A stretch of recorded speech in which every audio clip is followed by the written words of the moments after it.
Hello guys and welcome to our channel. Today I'm going to show you how you can customize watermark on your photos in the Oppo A78. So let's start, open the camera app, then click on the three-dot icon and choose settings. Now tap on the watermark, and how you can see that we have a watermark preview and we can add a custom text in this place. Just type it and click save.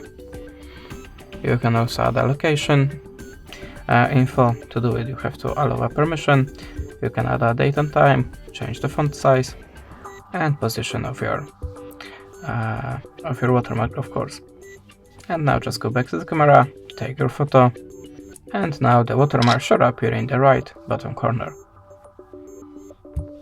There you have our watermark, customize it, and this is the full one. That's it. Thanks for the watching. Leave us a subscribe or a comment, and goodbye.